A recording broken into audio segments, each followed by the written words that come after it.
பங்குச்சந்தையில் சமீப காலமாக அதிகமாக லாபம் கொடுத்துட்டு இருக்க கம்பெனி என்னன்றதை இப்போ நாம் பார்க்கலாம்.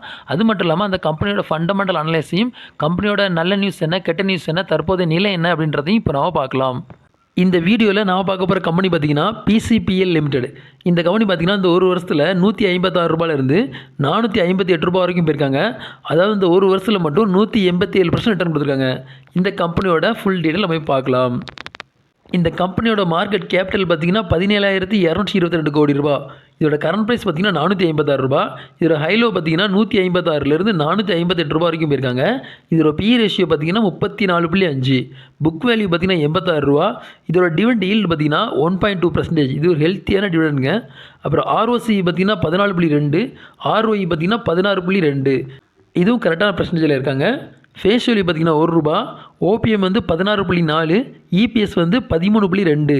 இந்த கம்பெனியோட இந்த வருஷத்தில் நெட் ப்ராஃபிட் மட்டும் இந்த ஒரு வருஷத்தில் மட்டும் ₹500 கோடி காமிச்சிருக்காங்க.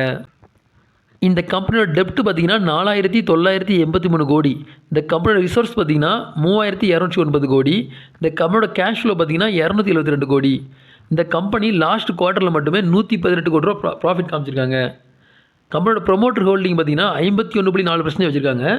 FI வந்து 5.29% வச்சுருக்காங்க. DI வந்து 6.41% வச்சுருக்காங்க. பப்ளிக் கையில் வந்து 35.7 வச்சுருக்காங்க.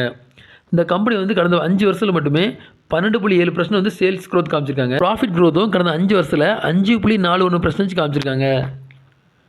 இந்த கம்பெனியோட குட் நியூஸ் என்னென்னா, வரப்போகிற குவார்ட்டரில் வந்து நல்ல ப்ராஃபிட் காமிப்பாங்க அப்படின்னு சொல்லி எதிர்பார்க்கப்படுது. அது மட்டும் இல்லாமல் டிவிடெண்ட் வந்து 44.5% கொடுக்குறாங்க. இது நல்ல ஹெல்த்தியான டிவிடெண்ட். இந்த கம்பெனியோட நெகட்டிவ் நியூஸ் என்னென்னா, இந்த கம்பெனியோட கேபிட்டலேஷன் வந்து அதோட இன்ட்ரெஸ்ட் மூலயமா எடுத்துக்கிறாங்கன்னு சொல்கிறாங்க. டெக்னிக்கலை பொறுத்தவரை இந்த ஸ்டாக் வந்து தொடர்ந்து ஒரு 7 நாளாக 8 நாளாக புல்லிஷ் ட்ரெண்டில் ஃபார்ம் ஆகிட்டு இருக்குது. ஸோ ட்ரெண்டும் பார்த்திங்கன்னா அப் ட்ரெண்ட்லேயே இருக்குது. அதே மாதிரி MACD பொறுத்தவரை இது பையிங் ட்ரெண்ட்லாம் இருக்குது.